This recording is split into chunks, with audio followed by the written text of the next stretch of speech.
Tivemos a nossa última aula, né, na semana passada, e lá nós terminamos convecção natural externa, e hoje vamos começar convecção natural em cavidades. Mas antes disso, eu quero fazer aquele critério de quando é que é convecção natural, quando é que é convecção forçada, que nós fizemos pelas espessuras de camada limite. Fizemos para descobrir, né? Quando é que é convecção natural, quando é que é convecção forçada.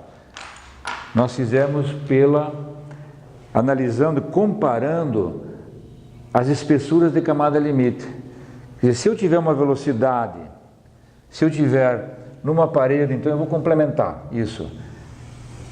O critério olhando de uma outra forma, através dos fluxos.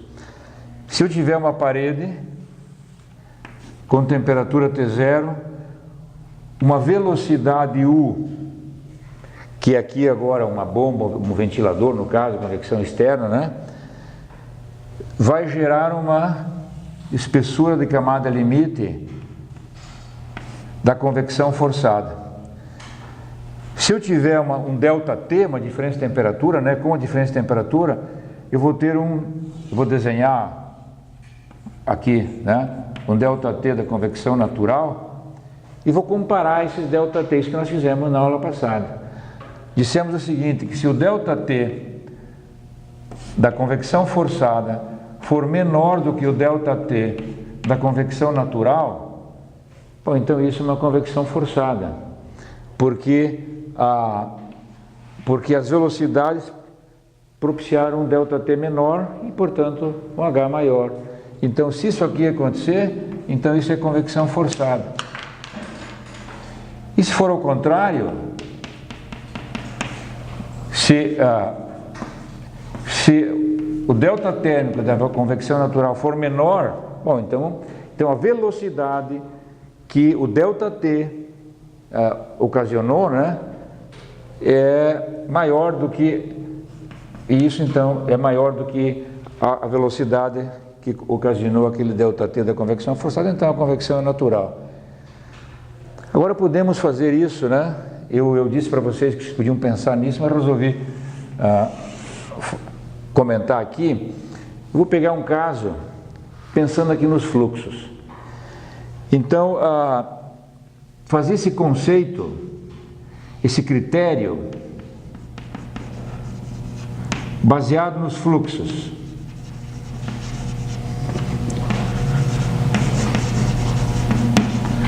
Baseado nos fluxos. Eu vou, por exemplo, então, imaginar o seguinte: qual é o fluxo advectivo se esse escoamento aqui for de convecção forçada? Eu vou ter um ρ, Cp, um ΔT, vezes a velocidade e vezes o ΔT da convecção forçada. O que é isso aqui? ρU. Isso aqui é M ponto, né?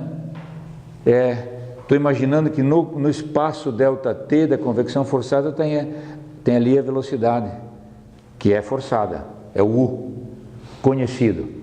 Tá? Então isso aqui é o fluxo advectivo na convecção forçada,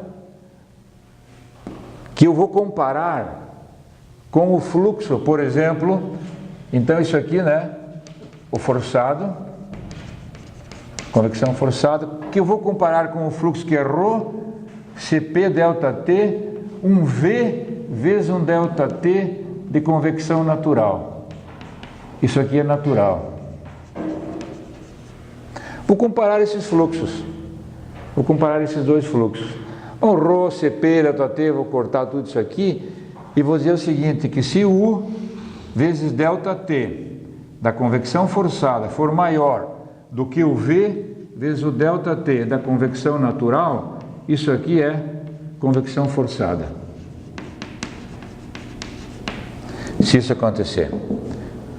Eu vou dizer que é convecção forçada porque o fluxo da convecção forçada é maior do que o fluxo da convecção natural. Agora, é só eu ir buscar quem são esses ΔT nessas duas situações. Por exemplo, vamos pegar aqui aquele que é o U, ΔT da convecção forçada, se for aqui, nossa placa aqui tem uma espessura H, uma altura H, né? Então, isso aqui seria H vezes Peclé na menos meio. Isso é maior do que V. Qual é a ordem de V? V é alfa H sobre ΔT quadrado, vezes o ΔT da convecção natural. Claro que aqui é da convecção natural também. Eu vou cortar um ΔT aqui, vou ficar com o seguinte, vou ficar com U, e já vou cortar, vou substituir primeiro, UH Peclé na menos meio, maior do que alfa H sobre, corta um ΔT, sobre ΔT que eu vou substituir aqui, por exemplo, por H, Rayleigh baseado em H na menos 1/4, que é o ΔT da convecção natural. Agora eu já vou cortar esse H, e vou levar, né, esse alfa para cá. O H sobre alfa é o quê? É Peclé. O H sobre alfa é Peclé. Aqui eu vou ter Peclé, se eu trazer esse H, Peclé na 1 vezes Peclé na meio, na menos meio, isso dá Peclé na meio. Então eu tenho aqui Peclé na meio, maior do que Rayleigh na 1/4. Se eu elevar isso tudo ao quadrado, eu fico que Peclé é maior do que raiz de Rayleigh.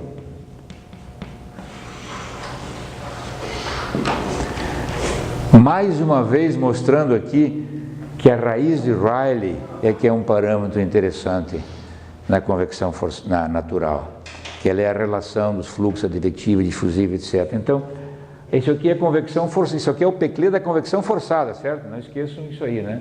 É o U, né? É o U que está lá. Então, Peclé é maior, é a raiz de Rayleigh.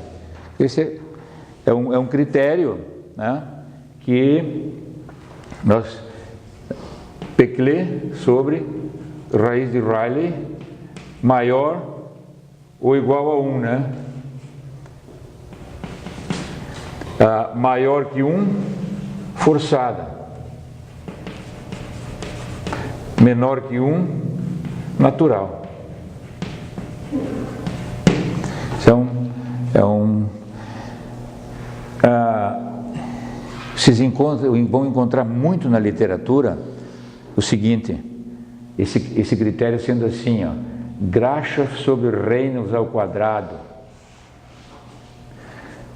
É uma coisa parecida aqui, né? Grashof sobre Reynolds ao quadrado.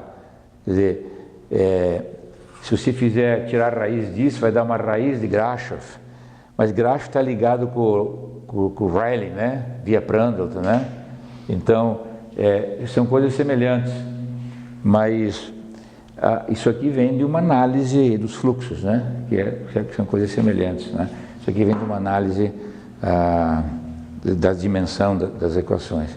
Então, para a gente terminar, agora sim, terminamos convecção natural externa. E vamos começar, então, a convecção natural em cavidades. Vamos colocar um título aqui. Convecção natural em cavidades.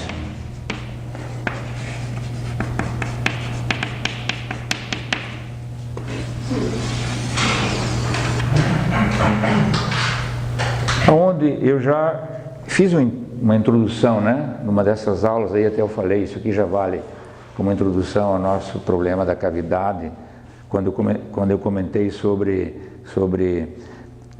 o isolamento, né? Que são pequenas cavidadezinhas, né? Que você quer que o ar não circule ali, né? Do ponto de vista de convecção natural, fique o mais parado possível, para que isso então sirva como isolamento, porque o ar tem um K baixo. Tá? Mas temos muitos exemplos de convecção natural em cavidades, e a nossa sala aqui é o nosso exemplo de sempre, né? É um deles, né? Aquecimento na parede, o ar circulando lá na parede mais fria, descendo, vindo buscar calor aqui, trazendo para lá, ou seja, pegando o calor de fora, trazendo aqui para dentro, né? Que atravessa essa parede, né? Isso é uma cavidade e tem uma recirculação aqui dentro, né? Existem inúmeros outros exemplos, né? De convecção em cavidades. Um típico aqui para a gente comentar é o coletor solar. O coletor solar, né? Está aqui a placa com os tubos, só simbolizar assim, a placa com os tubos, o vidro, o isolamento,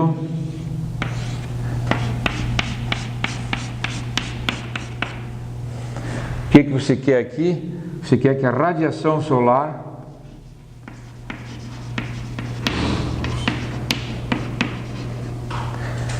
passe pelo vidro. O vidro tem que ser, né, translúcido, né, deixar passar a radiação toda. Essa radiação, eu vou fazer dentro desses tubos aqui, nós temos a água. Eu posso fazer um zoom disso aqui. Eu ficaria com a placa aqui,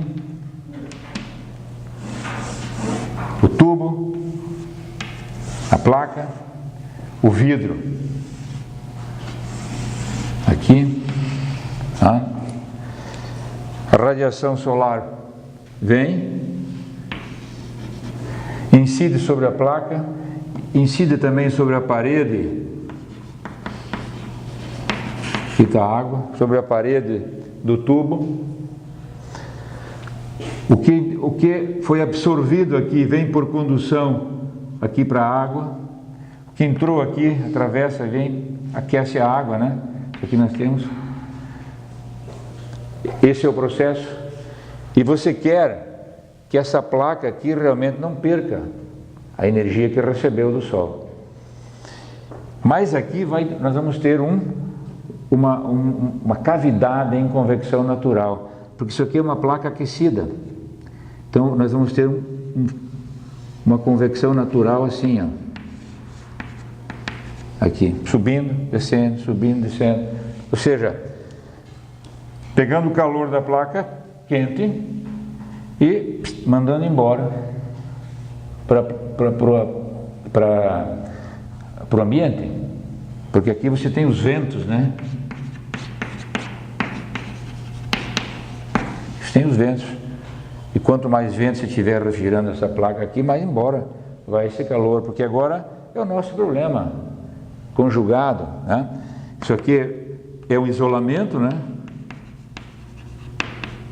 Isolamento, para não deixar o calor vir para cá, mas você quer evitar também que ele vá embora aqui, levado para a convecção natural daqui para aquela placa, para esse vidro, tá? Que isso aqui é o vidro, né? Muitos coletores têm vidro duplo, placa dupla de vidro. Tem um outro vidro aqui, um outro vidro, porque daí você tem então a convecção natural aqui e logicamente isso aqui ainda está mais quente, continuo tendo uma convecção aqui, mas eu vou começando a ficar com duas camadas, né, de resistência aqui à passagem. Ou seja, esse problema aqui é importante. Convecção natural nessa cavidade, ou naquela, né? Essa aqui tem os tubos, aquela já, o segundo vídeo já não teria mais os tubos, tá? Então, esse é um problema de convecção natural em cavidades. E assim tem muitos outros, né, que a gente pode imaginar, né? Então, a coletor solar, as janelas que nós já falamos, né, que é semelhante a isso aqui, né? Áticos, espaços, forros, né, de residência, né, que você recebe o sol, que ali fica uma cavidade, se for um ático dessa forma, triangular, recebendo calor, né, o sol nas telhas e aquecendo esse ambiente e muitas vezes retirando, né, ou entregando calor para o lugar que você está com uma refrigeração. Isso seria interessante na hora de computar qual é o calor que sai aqui dessa cavidade para outra cavidade que está ali em cima, né, pensando aqui numa casa, né, no ático, né. Então, qual é o H desse problema da transferência de calor dessa cavidade para aquela lá que está lá em cima, o ático, né? Então, e a convecção natural, ela é pouco empregada, mas deveria ser mais, como um agente de diminuir a quantidade de energia que você gasta nas residências, dependendo se você está no verão ou se está no inverno. Quer dizer, se você está no verão, é importante que você tenha a convecção natural e saídas do ar quente, né? Da tua peça, né? Do teu ambiente que você quer, porque se o ar está circulando em convecção natural, se não deixa ele sair, ele está recebendo calor, vai aquecendo o ambiente. Tem que deixar que ele saia por convecção natural e dê entrada, possibilidade de entrada no ar, um ar mais frio, né? Então tem aquelas paredes, né? Que são paredes que você fecha, né? Você tem ventanas ali, né? Que você fecha no inverno e no verão. Quer dizer que se você está num clima frio e quer receber o calor de fora, né? Que lá aqueceu por causa do sol e você está aqui dentro, você deixa o ar então quente entrar. Quando você quer, está ao contrário, você fecha, abre em cima, fecha embaixo e faz correntes diferentes, né? Uma hora para admitir o ar que você quer, aquecer o ambiente, e outra hora para você expulsar o ar que está quente aqui dentro, para ele ir embora e admitir um ar frio mais de fora e não saturar esse ar, não aumentar a temperatura. Então a convecção natural, ela tem que ser pensada na hora do arquiteto fazer o projeto da casa, na posição solar que você deixa a tua residência, né? Se você deixar a tua casa inclinada de tal maneira que você nunca consiga, não tenha nenhuma janela face norte, no caso do hemisfério nosso aqui, nenhuma janela face norte, durante o inverno todo você não vai ter sol, né? Porque se eu tenho uma casa aqui, se essa é a minha casa, está aqui, e lá está o norte está lá contra vocês, o sol está nascendo aqui. No inverno, ele anda deitado aqui, né? Muito baixinho aqui, né? Nasce aqui e cai ali já, né? E cai inclinado. Então, se você tem face norte, janelas aqui, se você tem janelas aqui, na hora que o sol nasce lá de manhã já está batendo na tua janela. E passa o dia inteiro com o sol na tua janela. E o sol entra, como ele está baixo, ele vai lá dentro do compartimento, né, do quarto, da sala, seja lá o que for. No verão, o sol vai vindo nascendo mais para trás e vai andando mais em cima. Tal que no verão você não tem sol em nenhum lugar, né? É o que você quer. Quer dizer, então a tua casa tem que ser de tal maneira que tenham janelas face norte para o inverno, porque no verão ela não vai receber o sol e não vai aquecer. Então, se você fizer as tuas janelas desse lado, face oeste, você vai pegar o verãozão aqui, violento aqui, né? E a convecção natural ali dentro, então, vai se encarregar de aumentar isso se não tiver condições de removê-lo. Então, um bom projeto é aquele que você coloca janelas na face norte, que você deixa a ventilação possível para casa da convecção natural interna, né? E tudo isso é importantíssimo no projeto. Atualmente, né, já tem softwares todos bonitinhos, né, que você já coloca a tua planta ali e já diz no dia tal do ano, dia 25 de agosto, se eu tiver uma janela face norte, até quanto penetra esse raio de sol para dentro da minha residência. E aí, se você for sofisticando, você podia botar esse piso aqui no inverno, de um piso que receba e guarde energia.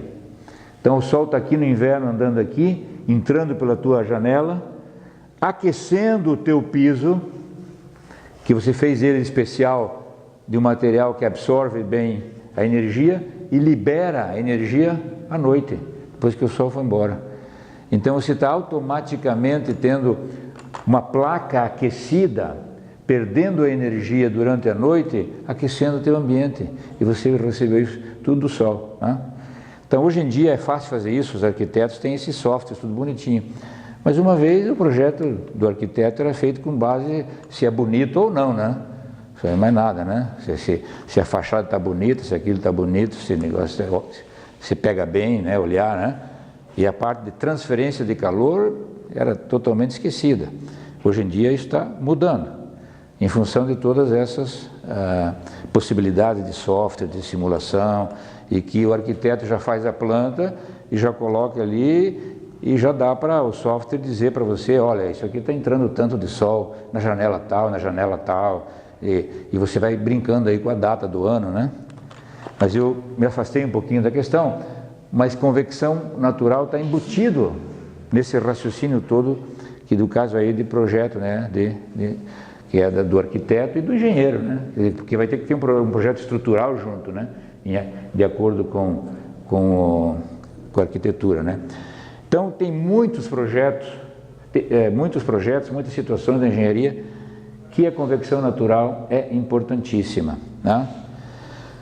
E equipamentos eletrônicos, essas coisas eu já falei para vocês, né? Porque a gente sempre procura então deixar o escape do ar quente, né? Em função dos equipamentos que estão gerando calor. Agora, se eu tiver agora, vamos pegar agora o nosso exemplo, que a nossa geometria de estudos. A geometria de estudo vai ser uma cavidade quadrada ou retangular. Vou botar aqui, desenhei ela quadrada, mas vou colocar aqui que L e H podem ser diferentes. Uma cavidade retangular, com essa superfície isolada,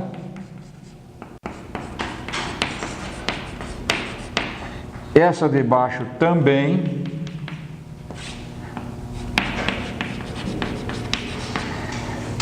aqui com uma temperatura TH e aqui com uma temperatura TC, hot and cold, do inglês aí, para acompanhar os livros, né?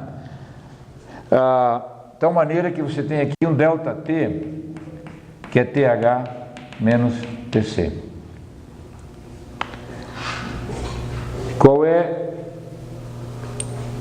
é que o Bejan trata nesse capítulo? Ele faz a análise do transiente, do aquecimento lateral, ou seja, inicialmente isso aqui está tudo parado, temperatura constante aqui dentro. Eu posso ter um fluido qualquer aqui, né? Isso aqui eu tenho um fluido aqui.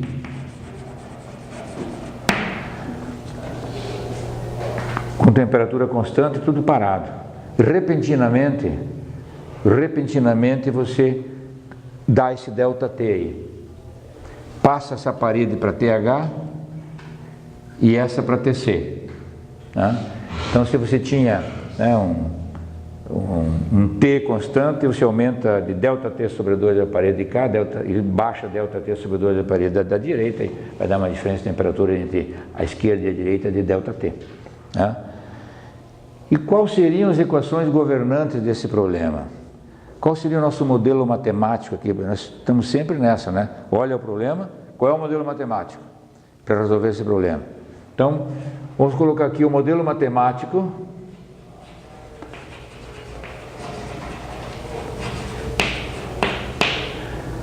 Ou nós podemos colocar aqui as equações governantes, né? Tanto faz, né? Estou aqui escrevendo equações governantes para vocês acostumarem também com esse termo, né? A gente quase nunca usa aqui, a gente fala modelo matemático, mas são as equações governantes do problema. De novo, vamos fazer uma hipótese aqui. Nossa cavidade é infinita para cá, muito grande aqui. Então isso aqui, né, é um problema bidimensional. Problema bidimensional, y e x.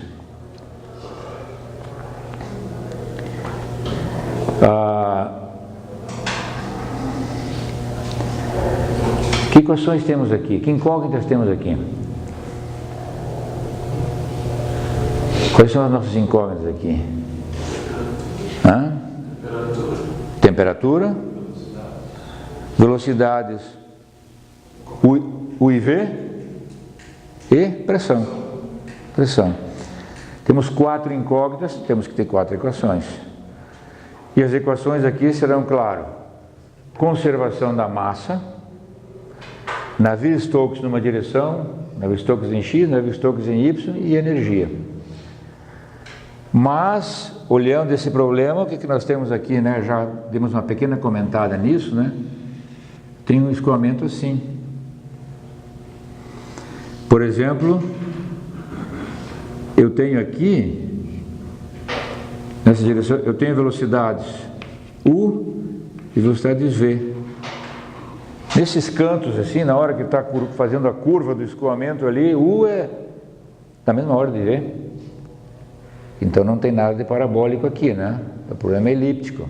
Inclusive, nesse problema da cavidade, você pode ter até uma recirculação assim, nos cantinhos aqui. Porque esse escoamento, ele vai andar pelo meio aqui, mas ele vai induzir aqui um pequeno vórtice aqui, pode induzir um vórtice aqui, né? Assim, né? Meu vórtice sempre vai ter que ser assim, né? Sempre no mesmo sentido da flechinha, claro, é o fluido está arrastando. Eu posso ter, né? Eu posso ter vórtices nos cantos, dependendo das velocidades, né? Qual é a potência dessa convecção natural, eu posso ter vórtices, quer dizer, não é um problema parabólico, é um problema elíptico. Nós vamos ver que ele é um problema que ele será parabólico num pedaço da parede, dependendo da dimensão da parede. Porque na hora que o escoamento vem daqui, ó, se eu tiver um bom espaço aqui, eu vou ter um problema de camada limite numa determinada região. Quer dizer, é inclinado aqui, mas depois aqui vai ter uma direção predominante nesse pedaço. Depois vai deixar de ser parabólico de novo lá no canto. Daí você poderia querer resolver parabólico um pedaço, elíptico nos cantos, mas aí só dá confusão, né, da metodologia, porque você também não sabe qual é o pedaço que é parabólico, né? Você sabe que tem um pedacinho ali que é parabólico, mas qual é a dimensão que é parabólico? Você não sabe, não conhece.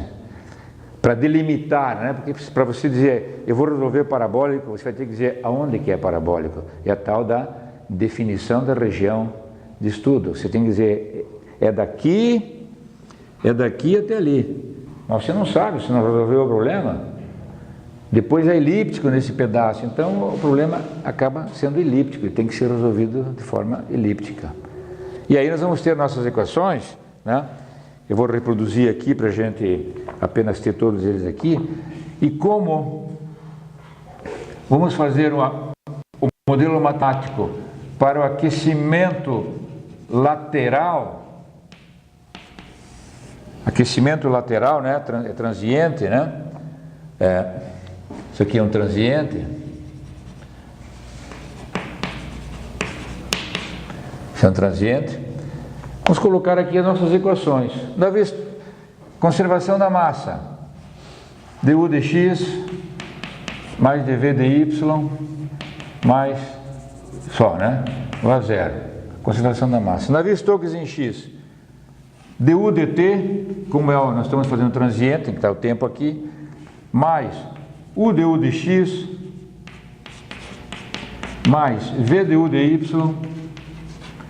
isso é igual a menos 1 sobre ρ, porque eu já trouxe o ρ para o lado de cá, dp de x mais ni delta 2u delta x2 mais delta 2u delta y2. Navier Stokes em x, né? Termo transiente, advectivo, pressão, difusivo. Tá? dv dt mais u dv dx mais v dv dy é igual a menos 1 sobre ρ dp de y mais, de novo agora, o ni, né? Delta 2 de v agora dx2 mais delta 2 de v delta y2, e esse v, porque nós, né, temos aqui o nosso g alinhado com o y, nós temos aqui menos g 1 menos beta t menos t0. Quem é esse T0? Esse T0 é a temperatura inicial, temperatura que estava lá, uma temperatura inicial do nosso processo transiente. Coloquei todas as equações aqui para a gente ver o seguinte, não dá para eliminar P aqui, aqui tem P e aqui tem P. Sempre num problema parabólico, a gente consegue eliminar o P em função ou do escoamento externo, que tem Bernoulli, convecção forçada, ou do escoamento externo, que é hidrostático, convecção natural, sobre placa plana vertical. A gente sempre deu um jeito de eliminar o P e, por isso, uma incógnita menos. E daí a equação na outra direção a gente acaba não precisando. Nesse caso não tem como eliminar o P, não dá para fazer o P ligado com o escoamento externo. E as 4 equações aqui têm que ser resolvidas. Não dá para eliminar a difusividade em nenhuma das duas direções. A advecção, isso aqui é assim, não tem como eliminar isso aqui. Tem alguns termos que são de ordem mais baixa, nós já vamos ver, mas qual é a estratégia de solução nesse caso. Mas as equações são essas. O problema é elíptico.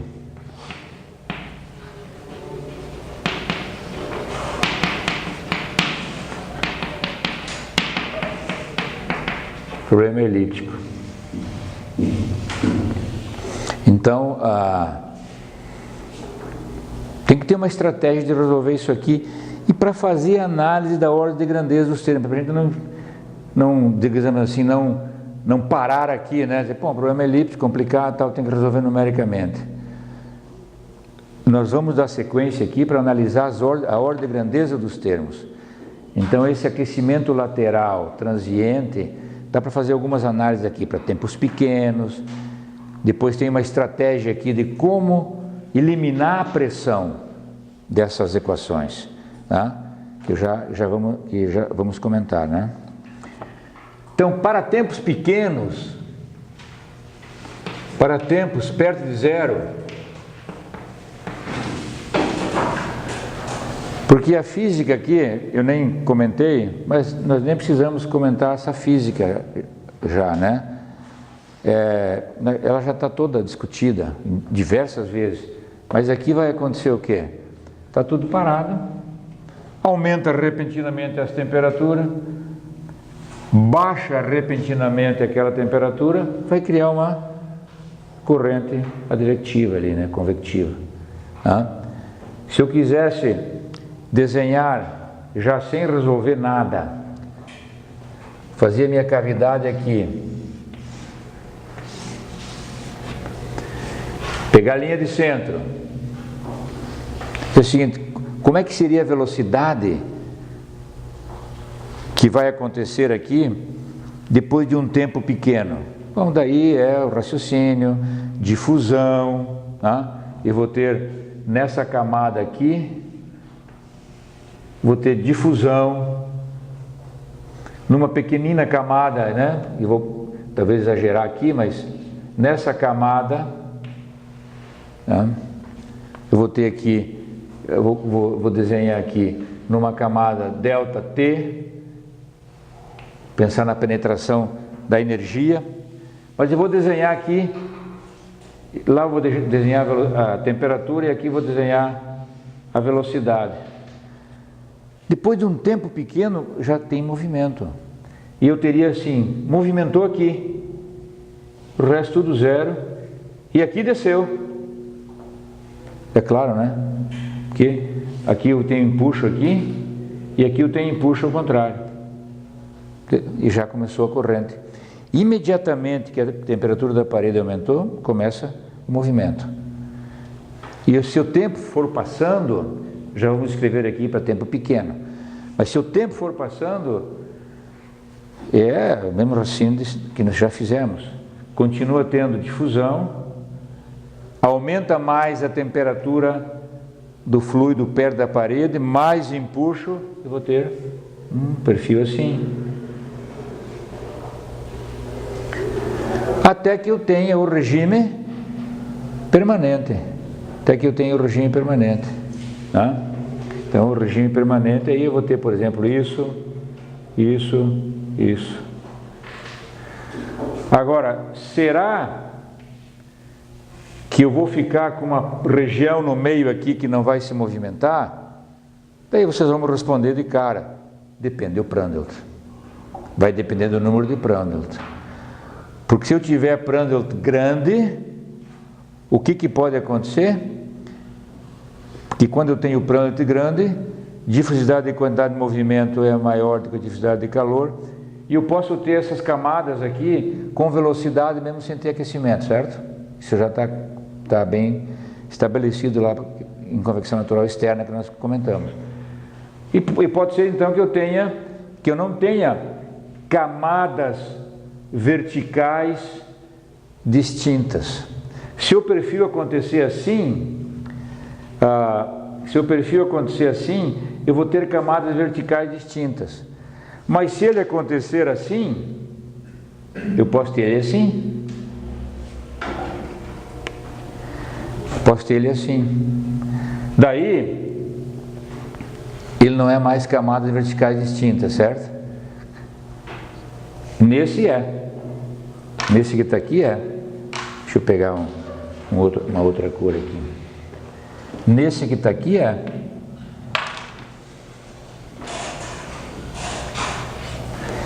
Se nós quiséssemos aqui sinalizar, esse aqui seria um regime permanente com camadas verticais distintas. O amarelinho, esse aqui é esse aqui, ó. O amarelinho aqui, ó, é um regime permanente com camadas verticais, né, não distintas. Não distintas. Então vai depender do Prandtl, vai depender do problema aí. Mas é isso que vai acontecer nesse transiente que nós estamos começando a analisar. Tá? E que nós vamos analisar para tempos pequenos, para o tempo de regime permanente, que é o tempo final, nós vamos chamar de tempo final. E a camada limite térmica nós vamos ter, né, se eu tiver aqui usar isso aqui que eu usei aqui para velocidade, usar aqui para temperatura, o gráfico, nós vamos ter uma camada limite assim no começo, depois assim, né? E aqui também, né? Quer dizer, isso aqui agora eu tenho vai fazer isso, né? Se isso aqui for TC e lá for TH, a temperatura será assim. De novo, vai ter aquela pergunta aqui no meio, tá? Então aí vai depender. Eu posso ter planta grande e acontecer as camadas verticais hidrodinâmicas não serem distintas, e a térmica pode ser distinta, porque, né, eu acabo tendo isso aqui, tá? Uma outra aqui, né, seria correspondente lá. Então isso aqui serão os padrões que vão acontecer aqui, e eu estou traçando na linha de centro, né, da cavidade, na linha de centro, né? Vamos falar nos desenhos, é center line, né?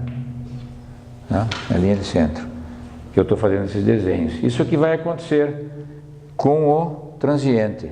E agora dá para a gente fazer algumas escalas, pensando nesse transiente. Para tempo pequenos, nós vamos dizer que existem, que duas escalas aqui são importantes. No tempo pequeno, eu tenho empuxo já de cara. E o que eu tenho aí? Difusão. Não estou considerando que no tempo pequeno eu estou com um fluido parado, recebendo difusão e tendo empuxo. Então, de todas as equações... eu esqueci uma equação aqui, né? U dt dx mais v dt dy é igual a alfa delta 2t dx2 mais delta 2t delta y2, né? Então vejam que, pegando a equação de energia para tempos pequenos, nós vamos dizer que dt de tempo mais, eu vou dizer que esse termo, o transiente, e esse termo, que é a difusão, é que são importantes. Então nós vamos pegar lá o ΔT sobre tempo aí, né, o ΔT começando do zero, né, ΔT sobre tempo, é da ordem de alfa ΔT sobre ΔT quadrado. E aí eu já tiro que o ΔT é da ordem da raiz de alfa t. Bom, isso aqui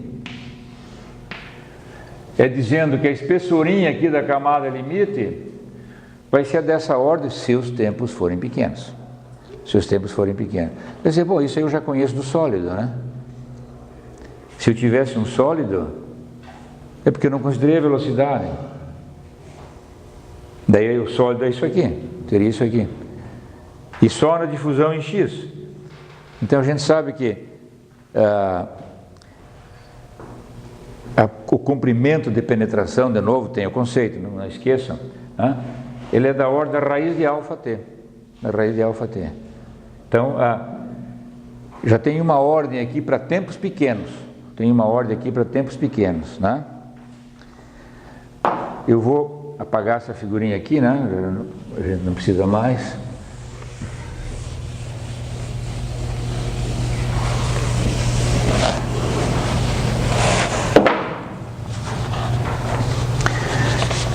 Para seguir em frente agora, nós vamos ter que arrumar um artifício aqui de eliminar a pressão dessas equações. E aqui entra uma técnica que foi muito tempo usada em métodos numéricos para eliminar a pressão do problema. E eu já comentei isso com vocês quando falamos em função de corrente, que aparecia lá a vorticidade. Que é o seguinte: se eu quiser eliminar a pressão dessa equação, dessas equações aqui, eu derivo essa equação aqui em relação a y, E daí eu fico com delta 2p de x dy, derivo essa equação aqui em relação a x, daí eu fico com delta 2p de x dy também. Daí subtrai uma da outra e a pressão vai embora. E eu fico com uma terceira equação, que é a subtração dessas equações, que isso vai me dar a vorticidade. E isso, quando eu aplico a função de corrente, eu já elimino a equação da conservação da massa. E nos velhos tempos aí que não se tinha computador direito, né, para poder resolver essas equações todas, que você tem que resolver 4 equações aqui. Se você esquecer, por exemplo, isso aqui, no problema de mecânica dos fluidos tinha que resolver 3 equações, quando se passava para a função de corrente e vorticidade, você passava de 3 para 2 equações. Porque a função de corrente já automaticamente satisfaz a conservação da massa, então caiu fora. Para eliminar a pressão, você deriva a U com Y e a V com X. du dx menos dv, du dy menos dv dx é a vorticidade. Então, quando você deriva essa em relação a Y e essa em relação a X, subtrai uma da outra, dá a vorticidade, a definição de vorticidade é du dy menos dv dx, dá a vorticidade e tira a pressão do problema. Então, eu vou anotar aqui num cantinho, a estratégia, né? Que se você vai resolver U, V e P, isso aqui é chamado as variáveis primitivas.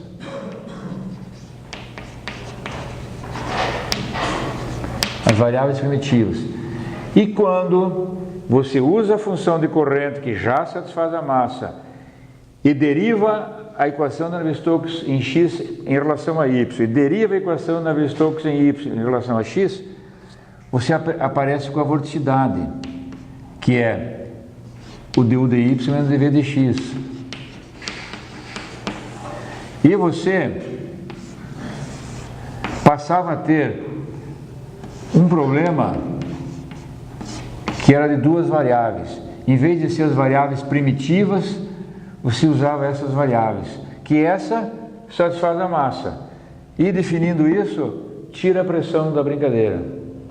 Tá? Então isso aqui é função de corrente e vorticidade. Isso foi muito usado, sei lá, 40 anos passados, mas não se usa mais. Porque hoje tem computador o suficiente para você resolver as equações nas variáveis primitivas, que é U, V e P. E se você botar o T, né, U, V, P e T. Né? Quer dizer, precisa estar junto se for convecção natural, né? Mas se for convecção não forçada, não precisa. Isso aqui se aplica para qualquer problema de escoamentos. Essa técnica aqui é usada aqui só para fazer análise da ordem de grandeza dos termos. A gente deriva uma em relação a y, outra em relação a x, subtrai uma da outra. E tem uma outra equação, que aqui não é dito, né? Que seria a equação equivalente da vorticidade.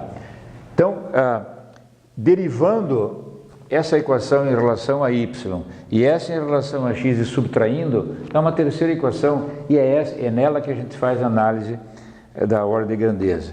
Então, vamos colocar aqui, né? A técnica é semelhante, né? A técnica é derivar U em relação a Y e derivar V em relação a X, subtrair. Vai dar uma terceira equação aí, que é nessa que a gente vai trabalhar. Então, claro que nós não vamos colocar isso aqui, né? Mas é uma subtração que vai dar uma coisa que é o dobro dessa equação aqui, mas depois dá para olhar, e aí tem um exercíciozinho que daí eu vou deixar também para que vocês façam, né, na nossa próxima listinha, que os termos, vocês já viram que a pressão vai embora, elimina a pressão, e vai ficar uma derivada de U em relação a XY, uma derivada de U, né, segunda em relação a y2. E dessa equação resultante dá para tirar e enxergar quais são os termos que são importantes. E é isso que é o exercíciozinho. Eu vou colocar aqui os termos resultantes que são dominantes. Os termos resultantes dominantes é o D2V dx dt. Ele aparece aqui, né? Porque isso aqui vai ser em relação a x, ó. D2V dx dt. Um outro termo é ni delta 3 de v delta x3, e o outro é o empuxo g beta dt dx. Então aqui está o termo transiente, aqui está o termo difusivo,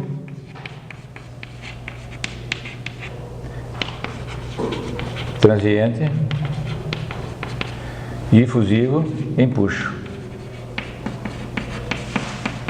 E empuxo, né?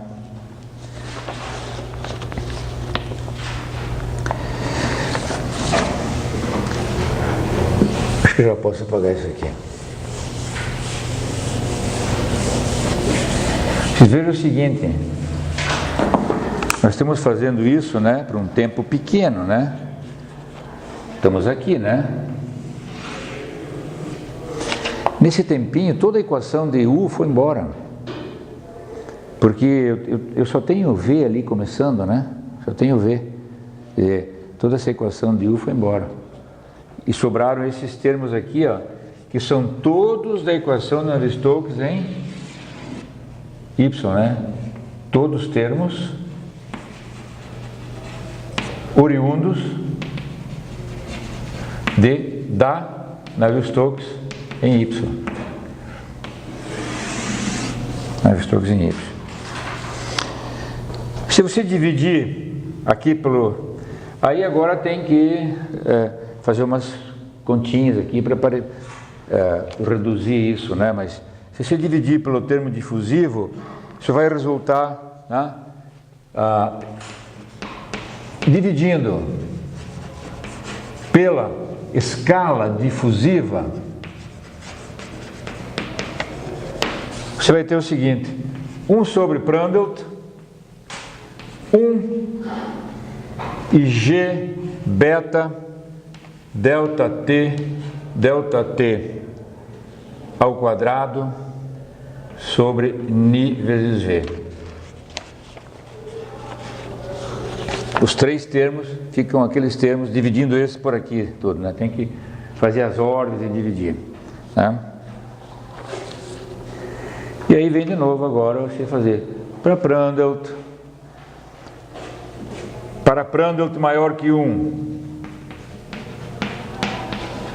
Para Prandtl maior que 1, ficou essa escala aqui, ó. G beta delta T. Então, para Prandtl maior que 1, ficou 1 é da ordem de G beta delta T quadrado sobre ni V. Mas para tempos pequenos, nós sabemos quem é o delta T. É só jogar ali. E daí, nós tiramos aqui a ordem de V. Se você aqui jogar que delta T é da ordem de raiz de alfa tempo, isso aqui vai dar a ordem de V. V é da ordem de G beta delta T alfa sobre ni vezes T. A ordem de V. Se o T é pequenininho lá perto de zero, V é zero. Conforme vai passando o tempo, a velocidade vai aumentando, né? Mas empuxo é o nosso desenho lá. Conforme o tempo vai passando, a velocidade vai aumentando.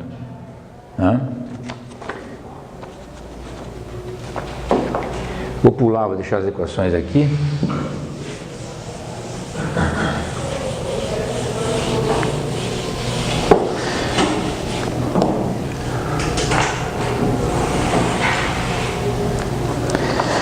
Agora, equação da energia. Então temos aqui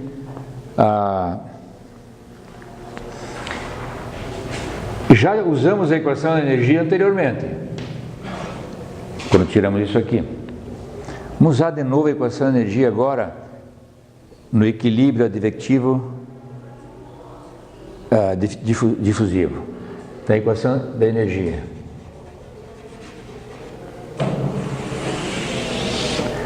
Vou deixar isso aqui que eu vou preservar essa figurinha aqui ainda. Então eu tenho ΔT sobre T, tenho V ΔT sobre H, V dt dy, e tenho alfa ΔT sobre ΔT quadrado.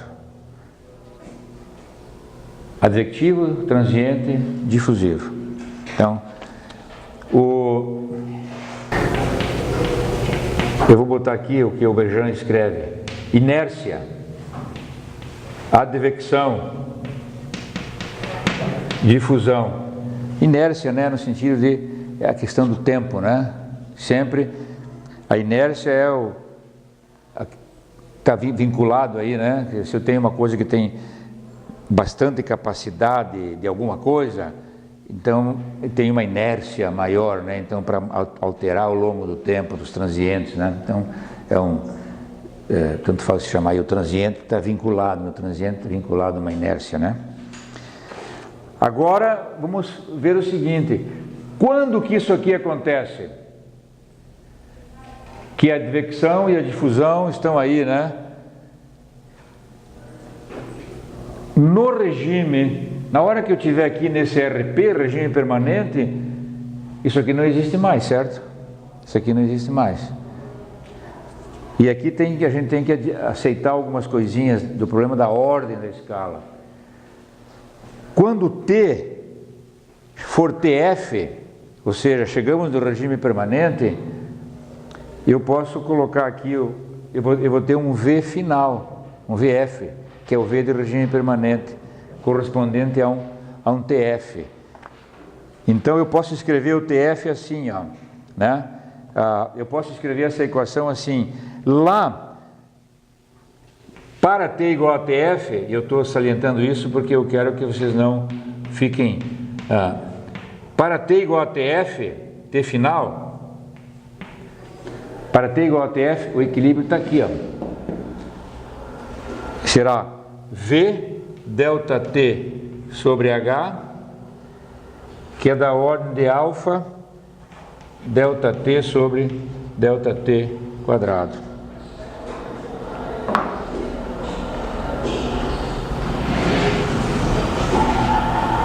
TF está entendido aqui na hora que chegamos no regime permanente, T final, né?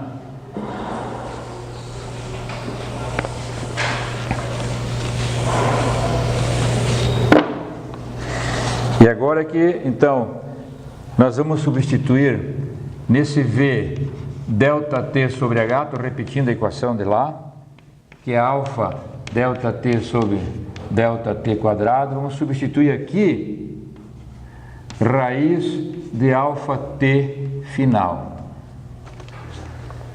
Daí é que vem, que a gente pode aqui dizer, mas como? Né? Porque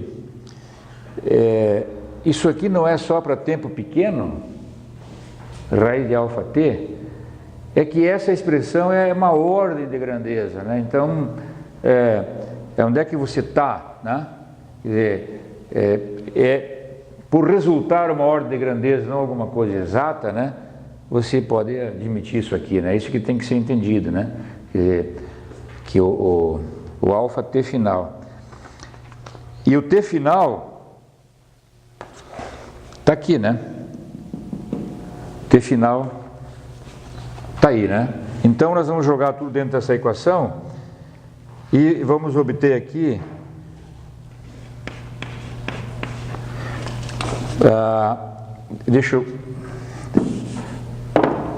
eu vou ter V delta T sobre H alfa delta T sobre raiz de alfa T final, tá? Alfa T final. Alfa T final.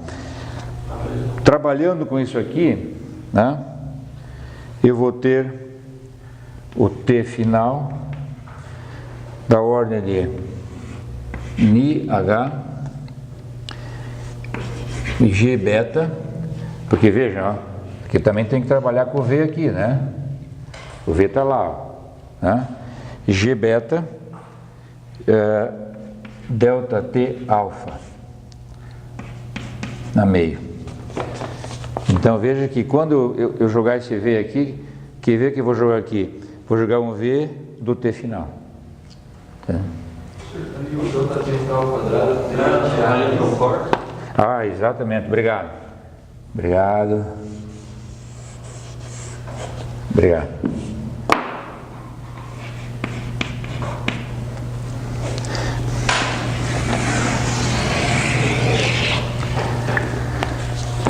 E lá eu tenho o V que eu preciso aqui. Tá? E daqui eu tiro essa expressão.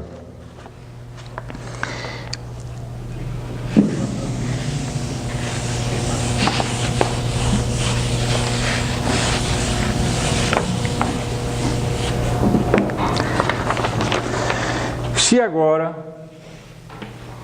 então neste tempo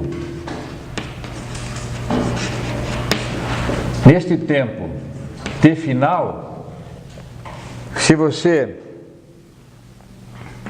o delta T final, a espessura da camada limite térmica final, que ela é da ordem da raiz de alfa T final, isso é da ordem, tem que jogar aqui, isso aqui vai dar um Rayleigh, ó, tá?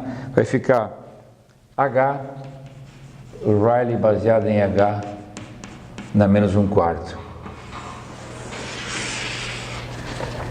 E deu a mesma coisa que deu na camada limite sobre placa plana, em placa plana vertical externa, é que aí nós não estamos considerando, estamos fazendo um aquecimento lateral, que é o que ocorre numa placa plana vertical. Quer dizer, se eu puder definir nessa placa plana vertical que está ali, que é essa aqui, esse delta T aqui está lá, vai ser da ordem de H, Rayleigh baseado em H na menos 1/4. Tá? Por que ali esse 1 elevado no meio, se ele não ele cortou a vez, não ficaria só parando? Não, isso aqui é delta T, né? Sim, daí ele vai cortar a raiz ali, quadrada. É porque no V tem um E. O V é daquele lá que tinha lá. O V tem um T. É. Não, tem só um TF. Tem aquele TF que passa do outro lado multiplicando. E aí eu vou pegar o resultado do delta T final e vou jogar aqui dentro. Então aqui é que é a questão que a gente tem que admitir, eu estou fazendo uma ordem de grandeza das coisas, tá? E eu estou usando a expressão aqui do delta T final, uma raiz de alfa T. Quer dizer, tem uma hora que isso é dominante e depois deixa de ser dominante, tá? Então eu tenho uma ordem de grandezas aqui para a espessura da camada limite térmica na placa plana vertical, que seria, né, nossa placa plana lá externa, que agora estamos considerando um aquecimento aqui, né? Que é lógico que isso de coisas parecidas, né? Então nós temos essas escalas que vão nos dar uma semelhança aí com a convecção natural externa, que eu estou trabalhando só na placa plana e vendo esse transiente que é idêntico ao transiente quando nós analisamos para a placa com convecção externa, né? Tem outras escalas Tem outras escalas que podem ser determinadas aqui, porque e uma delas é esse aqui, né?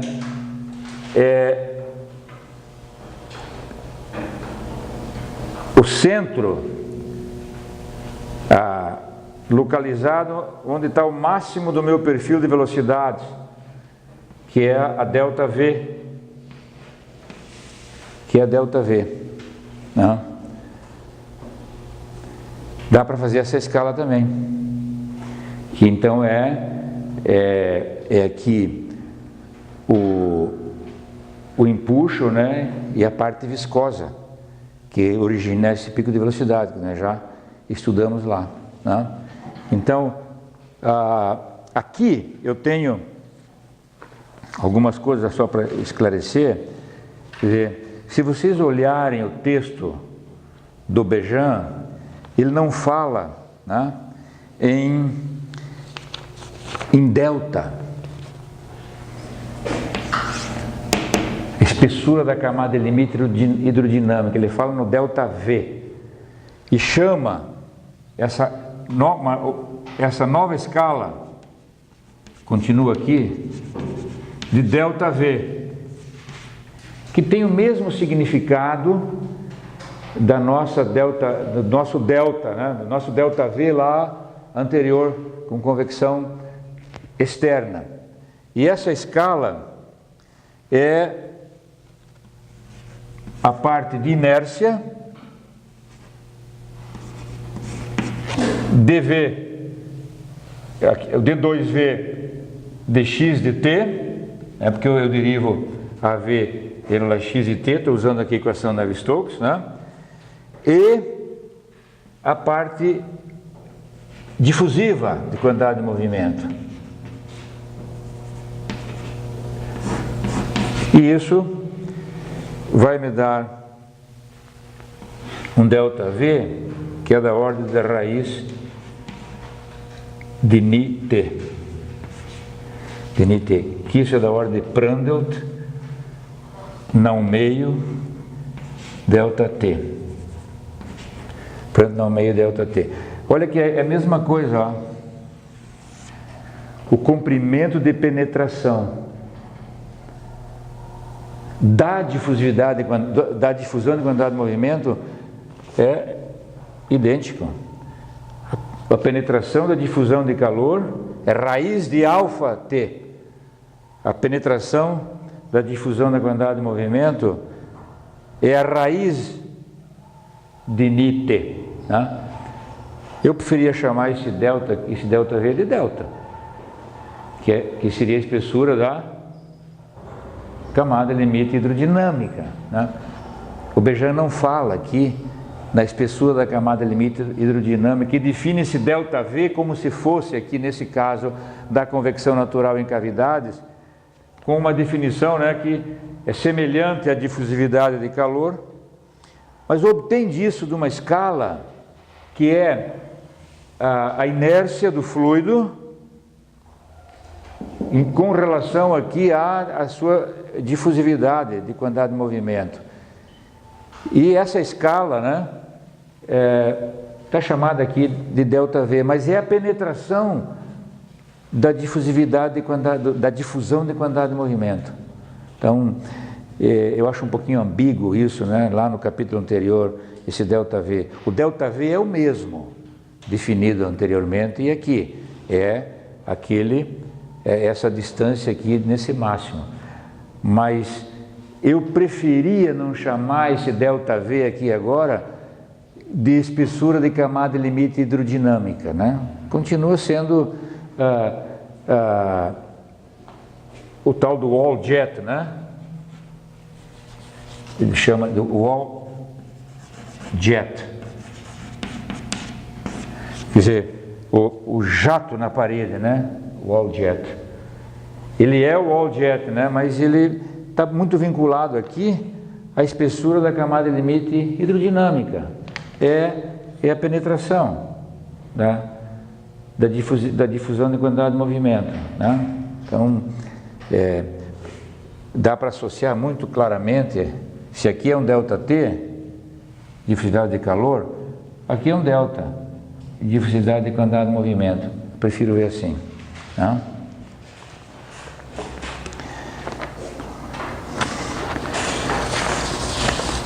O que nós temos mais aqui,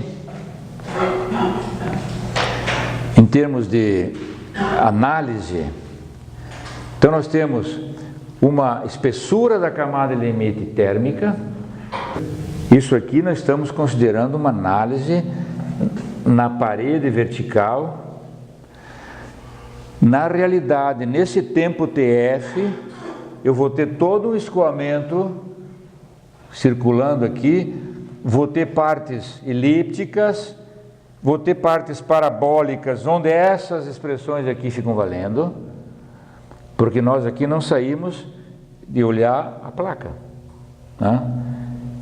Não saímos, simplesmente nós dissemos o seguinte: vamos olhar isso aqui com uma placa, mas vamos usar as equações todas na sua forma elíptica, eliminar a pressão, estabelecer uma nova equação, que é a subtração dessa, cada uma derivada, essa em relação a y e essa em relação a x, subtraímos para eliminar a pressão, para obter uma terceira equação entre essas duas, que é equivalente à equação da vorticidade, onde a pressão desapareceu, e dessa equação, então, simplificar os termos que não têm importância. Esse é o exercício que tem, e sobraram aqueles três termos.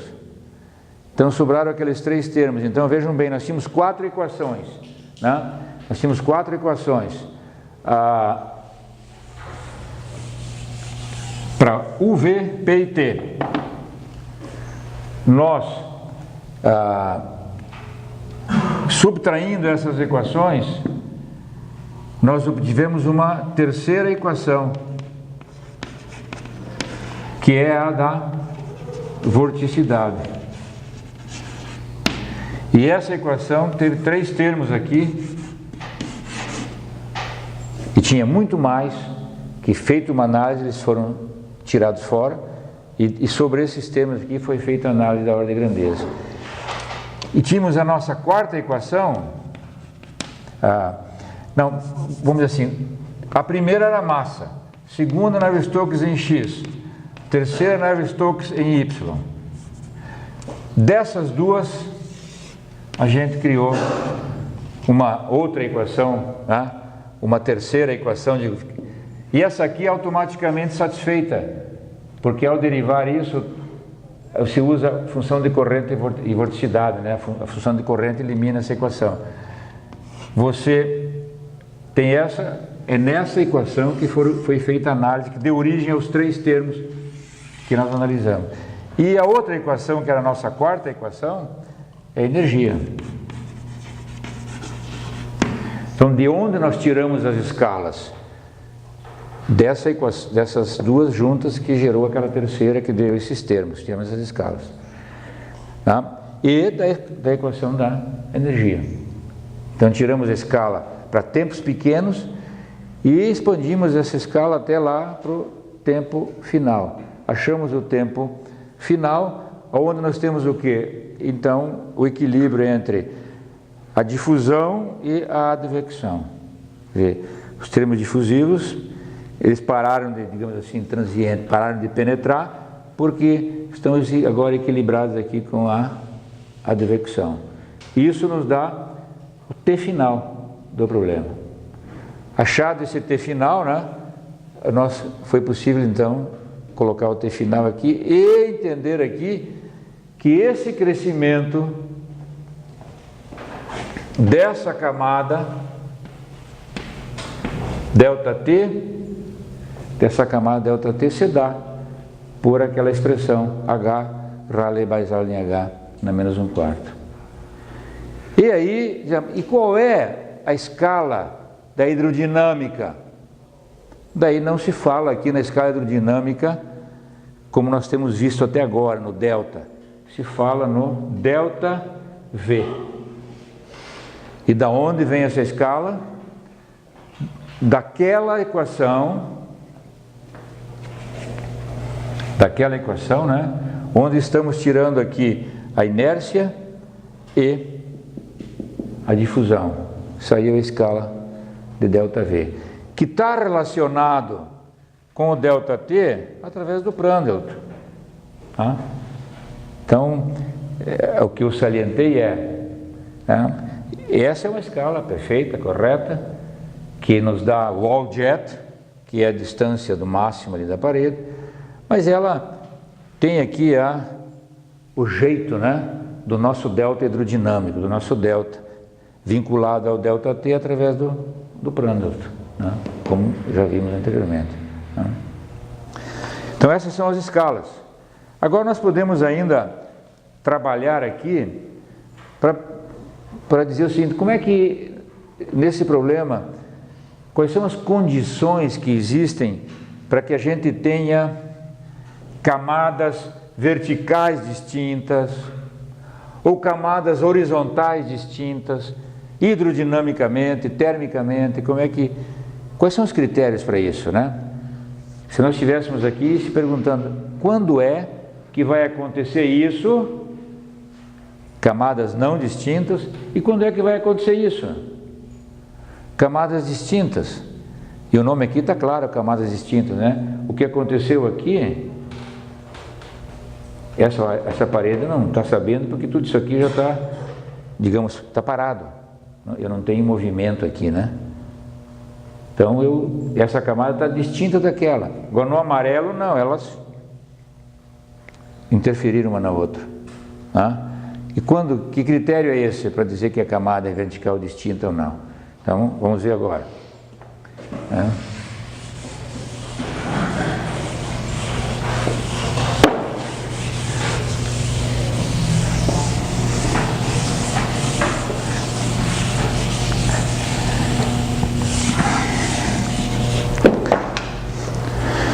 Então começamos com camadas verticais distintas.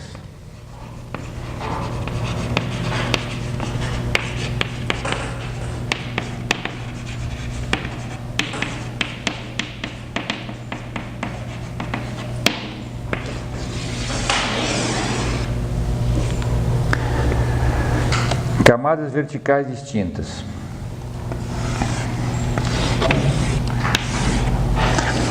Do ponto de vista térmico,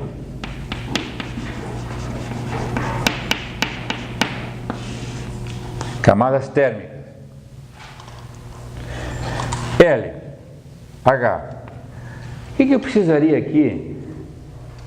Qual o critério básico aqui para dizer, não, as camadas são termicamente distintas? 2 ΔT menor do que 2 ΔT menor do que Como estamos trabalhando com ordem de grandeza, não precisa colocar o 2, né? Certo? Quer dizer, aqui então, o ΔT final, o permanente, tem que ser menor que L. Está claro, né? Essa é a ordem de grandeza. Não dá para ele ultrapassar isso, né? Se a gente quer colocar realmente, né? L sobre 2, né? Não pode passar de L sobre 2, mas a ordem de grandeza, né? Vai ser a mesma, né? Então, quem é o ΔT final? H, Rayleigh em H, baseado em H, na menos 1/4. Então é só colocar ali, deu, né? O critério é esse, né? Que H sobre L seja menor do que Rayleigh baseado em H na 1/4. Esse é o critério. E agora é só raciocinar fisicamente, né?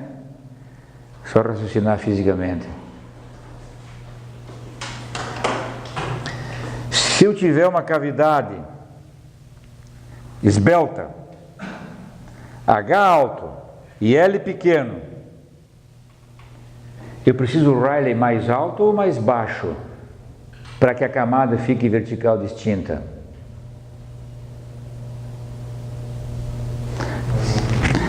Eu digo o seguinte: se o H sobre L cresce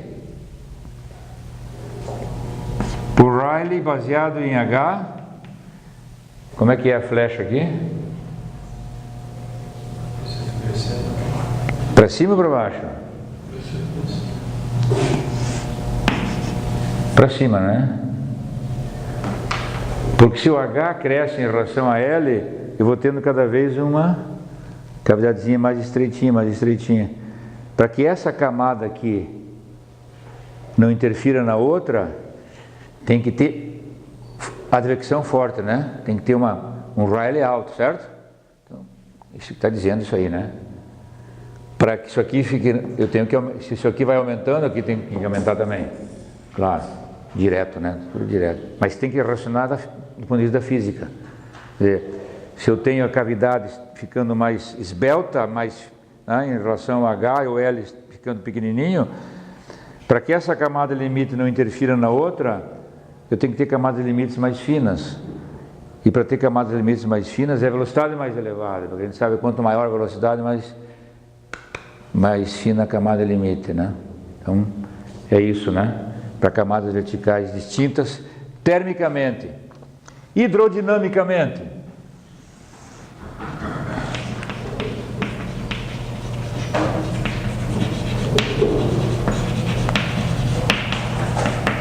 Bota a hidrodinâmica só, né?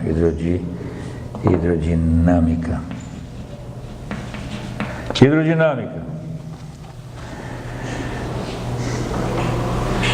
Nós não temos aqui a escala de delta, né? É a própria a escala aí do delta V, né?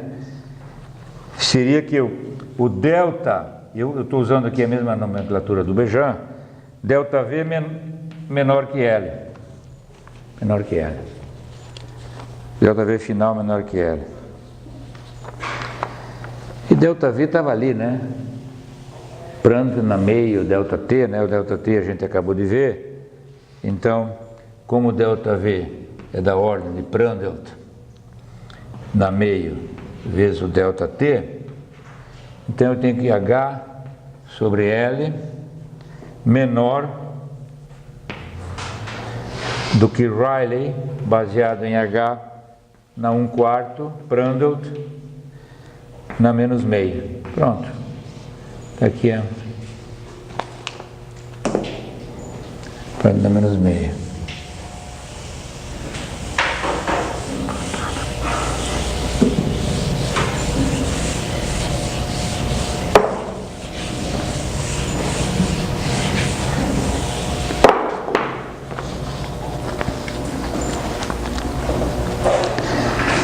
Veja que tudo isso aqui que a gente está fazendo aqui, eu acabei não comentando, né? Mas estamos pegando as relações, está tudo para Prandtl maior que 1, né? Anotem aí, tudo para Prandtl maior que 1. Porque essa relação H fazendo 1/4 é a equação de Prandtl maior que 1. E as camadas horizontais distintas, como é que...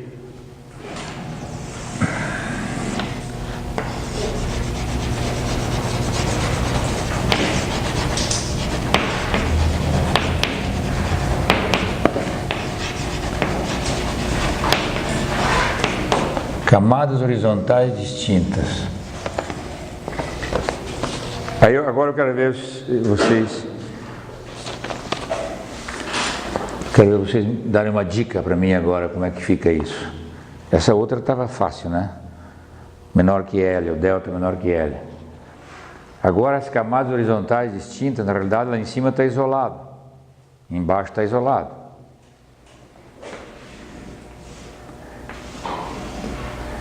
Isso aqui é isolado. Não tenho uma definição de espessura de camada limite aqui em cima, né? Está isolado. Como é que a camada que... Então agora está aqui, ó. Na realidade aqui estão as camadas. Como é que essa camada de fluido que passa aqui não interfere nessa?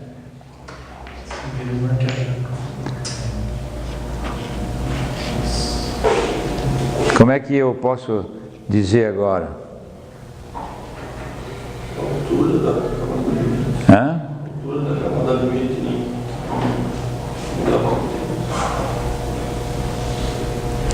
termicamente.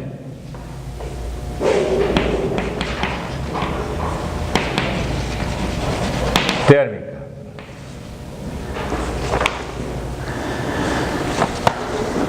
Eu não tenho, né?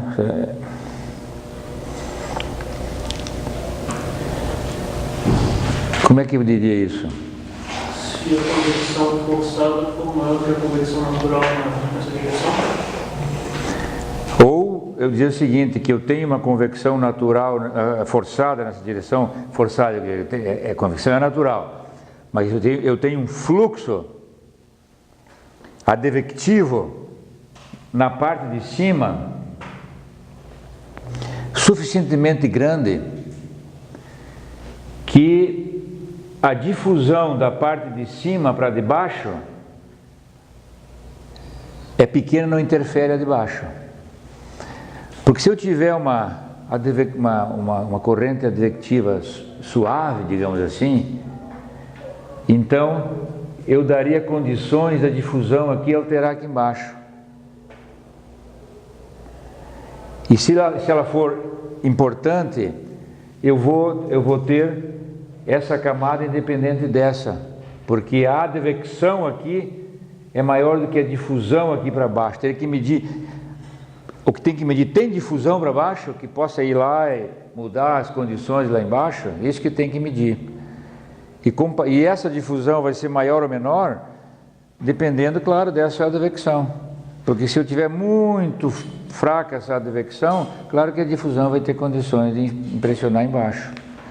Então é uma continha que nós podíamos dizer assim, ó, que o calor por advecção da esquerda para a direita, assim, ó, o calor de advecção da esquerda para a direita aqui, ele tem que ser maior do que a difusão, né? Do que a difusão. Eu vou botar aqui o calor por difusão de cima para baixo. Agora tem que computar essas duas coisas. Como é que se computam essas duas coisas? Vamos colocar aqui, primeiro, o calor por advecção da esquerda para a direita. Isso é da ordem de quê? Vamos lá. Porque veja o que acontece aqui, né? Como aqui é isolado, a temperatura que essa corrente conseguiu aqui, que era TH, ela praticamente se mantém aqui, né? Ela se mantém se não tiver difusão desde lá no começo, que ela começa a perder a sua energia. Quer dizer, se for uma advecção forte, esse TH se mantém aqui, né? Porque não tem a difusão para baixo. Então, como é que eu computaria o que passa de energia aqui, nessa corrente aqui? É o que se já... Hã? Não, mas delta T sobre L dá esse gradiente aqui, né?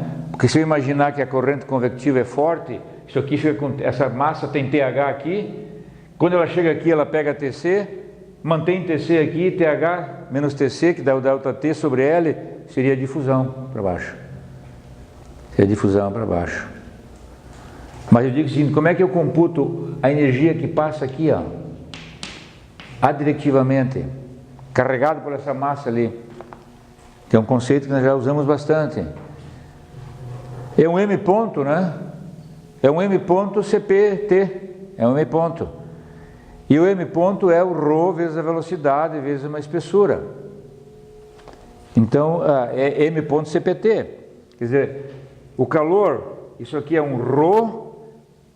O que é? O nosso V. Quer dizer, está se mantendo aqui o ρV, um CP. Eu vou botar o delta T, vou botar M ponto primeiro aqui.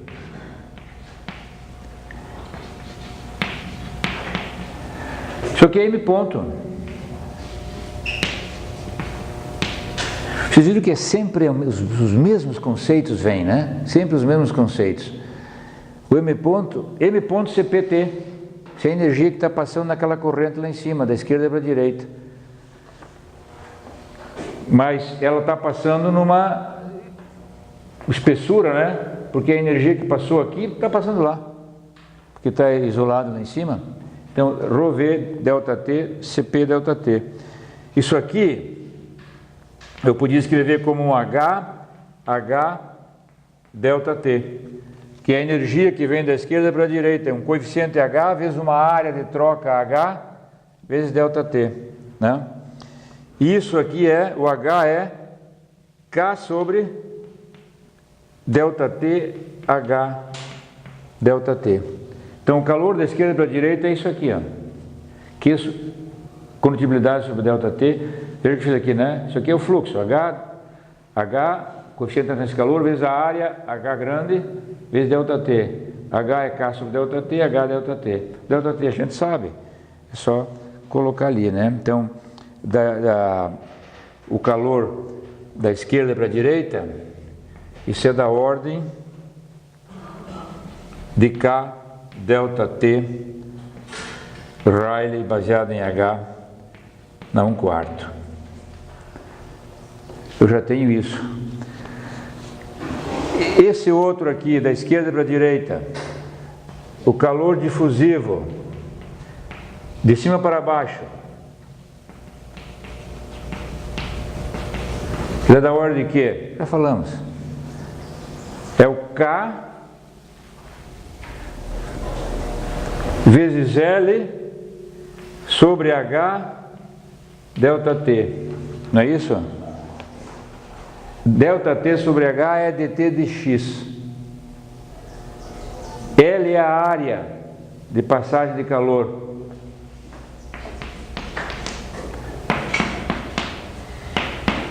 É a área de passagem de calor. Porque agora estou pensando de cima para baixo. K dt de x, K delta T sobre H, vezes a área, L.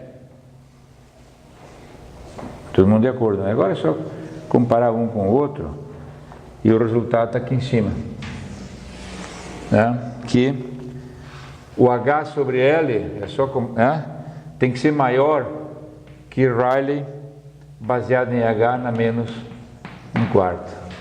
Isso nos dá camadas horizontais distintas, ou seja,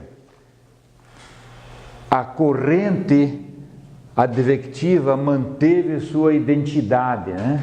Aqui, e não interferiu na de baixo, não interferiu na de baixo.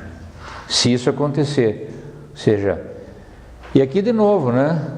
Eu vou ter que ver agora, se eu tiver Rayleigh baixo, cavidades baixinhas, L grande e H pequeno, com Rayleigh baixo, é claro, não vai ter camadas horizontais, não terá camadas horizontais distintas, né? Não é isso? Se eu tiver uma cavidade com H pequenininho, L grande e ainda um Rayleigh pequeno, claro, isso vai difundindo tudo aqui, né? Vai ter uma difusão, vai ser não tem nada distinto em termos de streams, né? De camada de escoamento. Ficou claro para vocês isso? Está claro? Essa é uma camada horizontal distinta, né? Camada horizontal distinta. Aqui eu não tenho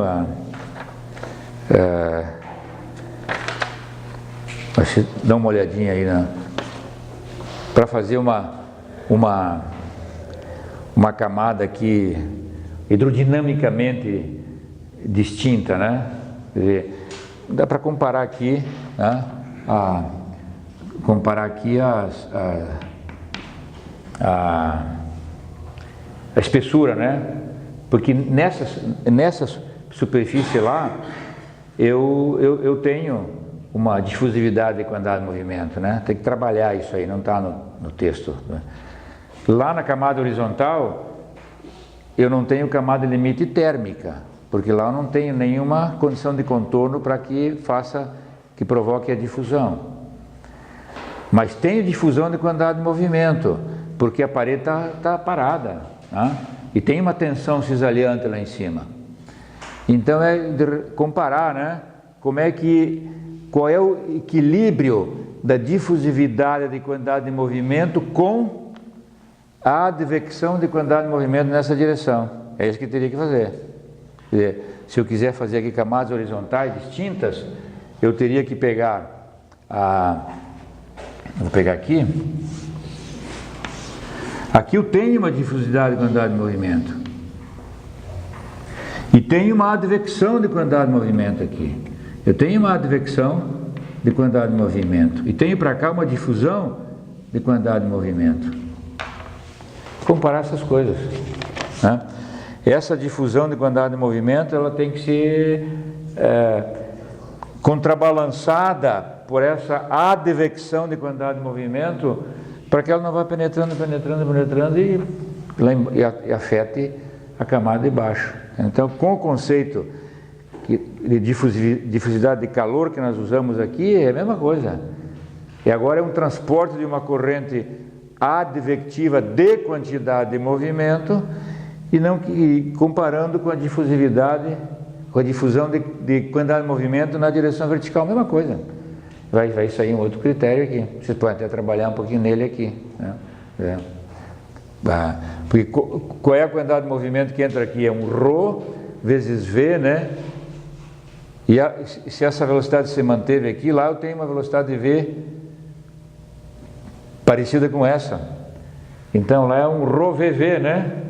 O fluxo advectivo.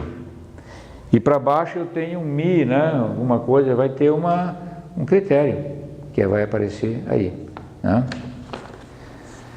Vou fazer um gráfico aqui para a gente terminar, que é o que tem no livro do Bejan.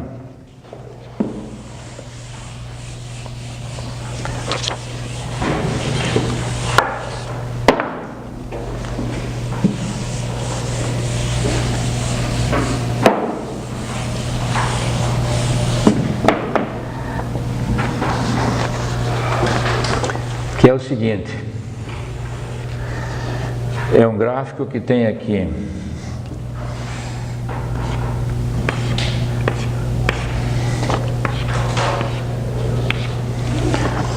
H sobre L aqui, 10, 100, seria um gráfico logarítmico aqui, né? 10 na menos 1, 10 na menos 2, aqui seria 10 na menos 3, aqui seria 10 na 1, 10 na 2, 10 na 3. H sobre L na abscissa, Rayleigh, baseado em H na ordenada. Por exemplo, isso aqui seria 10 na 4, 10 na 8, 10 na 12, e assim por diante. E dá para definir, quando eu vou subindo aqui no H sobre L, ó, eu estou indo aqui para esse tipo de cavidade. H sobre L aumentando é esse tipo de cavidade. H sobre L diminuindo é esse tipo de cavidade aqui, ó. L, H. H, L, é esse tipo de cavidade, né? Quando eu estiver aqui pelo meio, ela está uma cavidade quadrada. Identificar aqui 4 regiões. 4 regiões. Quando eu estou para cá, né? Rayleigh baixo, isso aqui é uma região que eu só tenho condução, só difusão. E quando o Rayleigh vem vindo para zero, só tem difusão. Tem uma região 2, uma região 3, que é essa aqui, e uma região 4, que é essa aqui, região 2, 1, 2, 3 e 4. Tá? Então veja o seguinte, se eu tiver aumentando o Rayleigh, se eu tiver um Rayleigh 10 na 8, para que eu tenha, tem que escrever aqui, né? Camada vertical, que eu tenho uma camada limite vertical, né? E eu tenho aqui uma camada limite horizontal distinta, né? camadas, eu botei limite aqui, mas camada vertical distinta e horizontal distinta. Se eu tiver nessa região com H sobre L, que representa uma cavidade desse tipo, eu tenho que ter um Rayleigh muito grande para que eu tenha camadas, limites horizontais distintas aqui, ó. Para ela ser distinta aqui, as camadas térmicas aqui, né, difusão, calor, condução, se eu tiver nessa região, eu tenho que ter um Rayleigh grande para cair dentro da região de camada limite horizontal distinta. Se eu tiver aqui, né, ela vai, eu não estou nessa região, porque se eu tiver por aqui, a cavidade desse tipo, a relação H sobre L é muito pequena e o Rayleigh é pequeno e eu vou ter influência das camadas, ela não é horizontal distinta. Se eu quiser entrar nessa faixa de camada limite horizontal, vou botar distintas ali, né? Se eu quiser entrar naquela faixa, para essa cavidade que tem uma relação de aspectos H sobre L muito pequena, eu tenho que ir lá dentro e aumentar o Rayleigh. É claro, eu tenho que ter um Rayleigh muito grande aqui para que isso aqui fique distinto aqui. Indo para cá, a mesma coisa. Se eu tiver esse tipo de cavidade, que eu estou, o H sobre L eu estou aqui, se eu quiser que essa seja distinta dessa, entre nessa faixa de camada limite vertical, eu tenho que aumentar o Rayleigh para entrar nessa faixa. Porque se eu não aumentar o Rayleigh, isso aqui vai... Rayleigh pequeno, isso aqui vai ter influência de uma para outra. Mas se o Rayleigh é grande, ela vai ficar independente daquela. Agora, numa camada, numa cavidade esbelta desse tipo, para ficar aqui dentro dessa, né, ou eu tenho essa relação muito pequenininha aqui dentro, mas se eu tiver aqui, eu tenho que aumentar o Rayleigh para cair dentro dessa região. Então, se eu tiver aqui embaixo, a região 4 serão camadas horizontais não distintas. A região 2 serão camadas verticais não distintas. Essa região 3 aqui é a região onde eu tenho, ou posso ter a camada limite horizontal distinta, desde que eu tenha, se eu tiver aqui, eu tenho um grande Rayleigh. Então, estou com uma cavidade muito baixinha e muito larga, né? Estou aqui e quero camada limite horizontal, vou ter que aumentar o Rayleigh. Vou cair aqui nessa região. Daí, para ter uma corrente advectiva forte, que isso aqui não interfere com isso aqui. Né? E lá, mesma explicação. Só que aqui é vertical distinta, camada horizontal. Vamos botar assim, para ficar igual aqui. E vamos botar aqui distinta. E vamos botar aqui distinta. Tá? Eu, na próxima aula, vou mostrar uma série de resultados, mas tem uma questãozinha só que eu vou introduzir aqui antes de ir embora, que eu vou perguntar a vocês o seguinte: se eu tiver duas placas horizontais, TH aqui e TC aqui, isso aqui é muito grande. Como é que é a distribuição de temperatura nesse problema?